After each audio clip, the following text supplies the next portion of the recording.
திரு அக்னீஸ்வரன், இன்னைக்கு சூழல்ல ஆட்சி அமைக்கிற அளவுக்கு மெஜாரிட்டி இல்ல தாவைக்கவுக்கு. அவங்க முன்னாடி இருக்கக்கூடிய வாய்ப்புகளா நீங்க எதை பாக்குறீங்க? எந்த கூட்டணியில் இருக்கக்கூடிய கட்சிகள் அவரை நோக்கி போவாங்க? தமிழ்நாட்டில் நடந்த தேர்தலையே 2026 மாநில சட்டமன்ற பொது தேர்தல் ரொம்ப விசித்திரமான தேர்தலாக நான் பார்க்குறேன். காரணம், ஒரு புதிய கட்சி 2 ஆண்டு காலத்தில் ஆரம்பிக்கப்பட்டது. இன்னைக்கு பெரும்பான்மைக்காக காத்திருக்கின்றது. எதிர்க்கட்சியாக வந்த திமுகவினுடைய தலைவரும் தமிழ்நாட்டின் மாண்புமிகு முதலமைச்சர் அவர்களும் எதிர்க்கட்சிக்குள்ளே போக முடியலை. அப்போ ஆளுங்கட்சியும் ஆட்சி அமைக்க முடியலை. 2026 தேர்தலில் எதிர்க்கட்சி தலைவரும் சட்டமன்றத்துக்குள்ளே போக முடியல. இப்போ ஆளுங்கட்சி ஆக போகக்கூடிய தாவேக்காவுக்கு எந்த கட்சிகள்லாம் நடுவில் ஒரு பக்கம் காணாம போயிருச்சு. அதிமுக எதிர்க்கட்சியாக கூட ஆகல. கரெக்ட். ஆளுங்கட்சியாக கூட ஆக முடியல அப்படிங்கிறது. புதிய கட்சி வரும்போது இதே 2011 எதிர்க்கட்சி அந்தஸ்து கூட இழந்ததுதான் திமுக.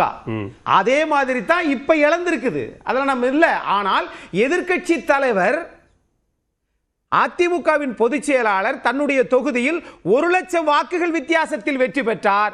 234 வெற்றி பெறுவோம் என்று சொன்ன திமுகவின் தலைவரும் தமிழ்நாடு முதலமைச்சர் அவர்களும் தாவேகாவிடம் தோல்வியுற்றார். இதுதான் விசித்திரமான தேர்தல்னு பார்க்கிறேன். ஆகையினால இப்ப நீங்க கேட்ட அடுத்த கேள்வி, யாரெல்லாம் ஆதரவு தெரிவிப்பாங்க அப்படின்னு கேட்டா அதை இப்ப சொல்ல முடியலைங்க. ஏன்னா யாரு ஆதரவு தெரிவிப்பாங்களோ தூய கட்சி அப்படின்றது இன்னைக்கு 108ஓட நிக்குது. இந்த 108 107 தான் கணக்கு. ஏன்னா திருச்சி கிழக்குல மீண்டும் ராஜினாமா பண்ண போறாரு. தேர்தல் வரப்போகுது. அப்ப இந்த 107 மீண்டும் 118ஆக மாறணும் அப்படின்னா அதற்கு யாரெல்லாம் ஆதரவு தெரிவிக்க போகிறார்கள் இதுவரைக்கும் எதுவும் தெரியலைங்க. அது வாக்கெடுப்பு. இதுதான் பிரியன் சார் ஏதாவது பேசுகிற போது அதை கெடுத்துடன் ஒரு வார்த்தை போட்டுவாரு. போய் சொல்லுவீங்க, நீங்க ஃபேக்ட மட்டும் தான் சொல்லுவீங்க. ஆனா நீங்க பேசும்போது சொல்லுங்க. நான் என்ன சொல்றேன்னா முதல்ல ஆளுநர்கிட்ட போய் இவங்க கடிதம் கொடுக்கணும். கொடுத்தாச்சு, அவங்க வந்திருக்கிறாரு, ஆளுநர் வந்திருக்கிறாரு, இவங்க அழைக்கணும். அப்ப இதெல்லாம் சொல்லாம விட்டுட்டு அப்ப சபாநாயகருக்கு ஒண்ணு போகும்னா இப்ப தற்காலிக சபாநாயகர் நியமிச்சிட்டாங்களா? யாரும் சொல்லுங்க. அதுக்கப்புறம் தான் நிரந்தர சபாநாயகருக்கு தான் வாக்கெடுப்பு. அப்பதான் அது ஒரு ஓட்டு போகும். அப்ப பேசுவோம். அத அன்னைக்கு டிபேட்டுக்கு சார கூப்பிடுங்க, அன்னைக்கு பேசுவோம். ஆகையினால இந்த விசித்திரமான தேர்தல் சொல்லுவதற்கு எல்லாருக்கும் இருக்குது திரிசங்கு நிலை. யாருமே ஒரு முழுமை பெற முடியல அப்படின்ற நிலைமைக்கு இங்க வந்திருக்குது. அதுல எனக்கு ஒரு வருத்தம் என்னன்னு கேட்டீங்கன்னா, தமிழ்நாட்டு மாண்புமிகு முதலமைச்சர் அவர்கள் 67 இருந்து இந்த 2026 வரைக்கும் திராவிட கட்சிகளில் ஒரு முதலமைச்சராக இருந்தவர். திமுகவில் சொல்றேன், உடனே அண்ணா திமுகவில் தோக்கலையா அப்படின்னு கேள்வி பேசுவோம். நம்ம ஒரு பேசிட்டு இருக்கிறதோட தொடர் கருத்தை வாங்கிக்கிறேன். நீங்க திரிசங்க நிலையில் இருக்குங்க. நீங்க அது ஒரு தரப்பு நமக்கு ஒரு கிளாரிட்டி கிடைச்சிருக்கு, நிறைவு செஞ்சிருங்க. அதனால் தமிழ்நாட்டில் இருக்கக்கூடிய இப்போ வெற்றி பெற்று இருக்கக்கூடிய பெரும்பான்மை வெற்றி பெற்று இருக்கக்கூடிய அந்த கட்சி இந்திய நாட்டினுடைய பிரதமருக்கும் இந்திய நாட்டினுடைய எதிர்க்கட்சி தலைவருக்கும் நன்றி தெரிவித்தவர். தமிழ்நாட்டினுடைய மக்களுக்கு இதுவரைக்கும் நன்றி தெரிவிக்கவில்லை. நன்றி வந்துருச்சு, இப்பொழுதுதான் வந்துருச்சு, இப்பொழுதுதான். ஆகையினால இது ஒன்று. இன்னொரு விஷயம் பாருங்க, இப்போ அதிமுகவும் திமுகவும் ஒன்று சேருமா? ஒன்று சேராது. ஆனா ஒரு தேர்தலை மக்கள் இப்போ சந்திக்க தேவையா தேவையில்லை, மிகப்பெரிய பொருள் விரயம். அதே நேரத்தில் அதிமுக ஆதரவளிக்குமா அப்படிங்கிறத அந்த கட்சியினுடைய பொதுச் செயலாளர் முடிவெடுப்பார். திமுக ஒருபோதும் ஆதரவு அளிக்காது அப்படிங்கிறத நான் கருதுகிறேன். ஆனால இப்ப மீதம் இருக்கக்கூடிய கட்சிகள் என்னென்ன அவங்களுக்கு ஆதரவு அளிக்க போறாங்க அப்படிங்கிறத இன்னும் 2-3 நாளைக்கு ஆதரவு அளிப்பதற்கும் வாய்ப்பு இருக்கிறது. அது கட்சியினுடைய தலைமை முடிவெடுக்கல. அதுதான் வாய்ப்பு இருக்கா இல்லையான்னு சொன்னா அது முடிவு அவங்க எடுத்துப்பாங்களா இல்லையாங்கிறது வாய்ப்பு இருக்கா இல்லையா என்பதை அந்த கட்சியினுடைய தலைமை முடிவெடுக்கும். ஏன்னா யாருகிட்டயுமே இப்ப காங்கிரஸுக்கு வந்து எங்களுக்கு வாய்ப்பு கொடுங்கன்னு கேட்டிருக்கிறாரு. அது மாதிரி யார்கிட்டயும் தமிழ்நாட்டுல கேட்கலைங்க.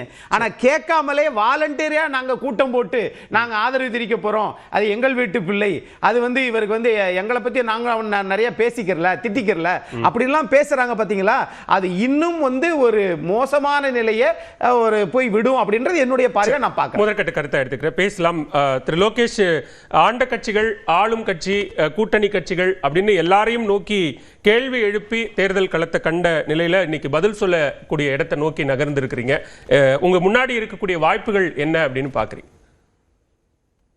ஒரு ஒரு ஒரு பெரிய வாய்ப்பை தமிழக மக்கள் முதல்ல கொடுத்துருக்காங்க. லைக் இத்தனை வருஷத்தோட ஒரு கனவுகள்லாம் நினைவான மாதிரி ஒரு ஒரு ஒரு ஒரு விஷயங்கள். சரி, அதில் ஒரு சின்ன ஒரு பற்றாக்குறை இருக்குது அப்படின்றது தான் நம்ம இன்னைக்கு டாப்பிக்காக பேசுகிறோம். 108 கொடுத்தவங்களுக்கு 118 கொடுக்க முடியலையான்னு கேட்கறதுக்கு கேள்வி கேட்கலாம்.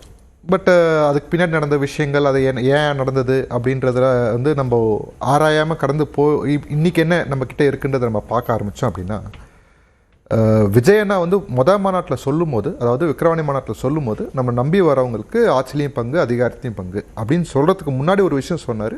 நமக்கு மக்கள் மேண்டேட் கொடுப்பாங்க அப்படின்னு சொன்னார். மக்கள் மேண்டேட் கொடுத்துருக்காங்க. ஆனால் ஆதரவளிக்கிறவங்க ப்ரீபோலில் வரல, போஸ்ட் போலில் தேவைப்படுது. இப்போது ஆதரவு கொடுக்குறவங்க எந்த டேர்ம்ஸில் வர போகிறாங்க?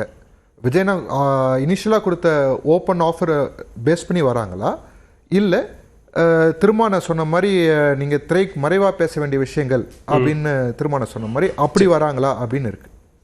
அப்படி வரவங்களும் வெளியிருந்து ஆதரவு கொடுக்க போகிறாங்களா, இல்லை உள்ள மினிஸ்ட்ரி அந்த மாதிரி விஷயங்கள் அந்த மாதிரி டாக்ஸ் கொண்டு வர போகிறாங்களா அப்படின்னு இருக்குது. ஸோ விஜயண்ணா அவர் சிஎம்மாக பதவி ஏற்கிறதுக்கு தேவையான அளவுக்கு இன்றைக்கி, ஏன்னா ஒரு சிங்கிள் லார்ஜஸ்ட் பார்ட்டியாக மக்கள் மேண்டேட்டி கொடுத்துருக்காங்க, அதை ஏற்றுக்கலாம். ஃப்ளோர் டெஸ்ட்டுக்கு தான் நமக்கு இது தேவை. அதுக்கான டைமும் வந்து கண்டிப்பாக ஆளுநர் கொடுப்பார். இம்மிடியட்டாக வந்து நீங்கள் கொடுக்கும் போதே நீங்கள் நிரூபிச்சா தான் கொடுக்க முடியும் அப்படின்ற மாதிரி வைக்கிறதுக்கான சிச்சுவேஷன் இன்னைக்கு இல்லை. ஏன்னா நியர்பைல வேற எந்த கட்சியும் இல்லை. நியர்பைல ஏதாவது கட்சி இருந்தால் அதுக்கான வாய்ப்பு இருக்குது. நீங்கள் ப்ரூவ் பண்ணிட்டு தான் நீங்கள் ஏற்றுக்கலாம் அப்படின்னு சொல்கிறதுக்கான வாய்ப்பு இருக்குது. இப்போ அந்த நிகழ்வுகள் ஏற்பாடுகள் ஒரு பக்கம் நடந்துகிட்டு இருக்கிற நேரத்திலே தான் இப்ப காங்கிரஸ் கிட்ட கேட்டு காங்கிரஸும் கூட அது தமிழ்நாடு காங்கிரஸ் கமிட்டியே முடிவெடுத்துக் கொள்ளலாம்ங்கிற ஒரு நிலையை நோக்கி போயிருக்குன்னா, அப்ப அடுத்த ஆப்ஷன்ல யார் இருக்கா, அடுத்து கேட்கக்கூடிய இடத்துல யார் இருக்காங்கிறதும் முக்கியமானதா இருக்கு.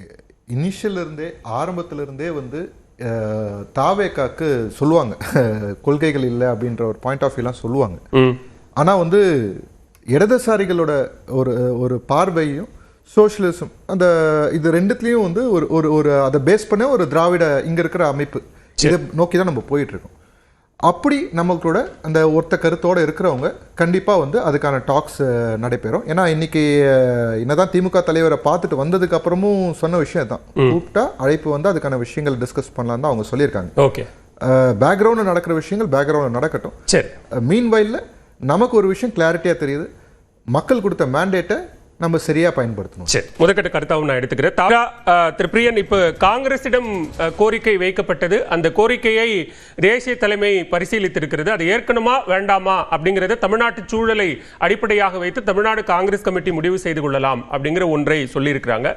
அடுத்து யாருக்கான வாய்ப்பு இருக்கிறதாவும் பாக்குறீங்க இந்த செய்தி? இல்லை, இது வந்து தெளிவான முடிவு காங்கிரஸ்.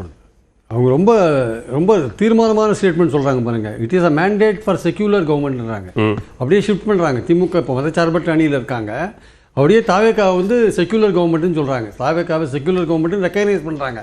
அப்போ தே ஹவ் டேக்கன் டிசிஷன். தாவேக்கா செக்யூலர்.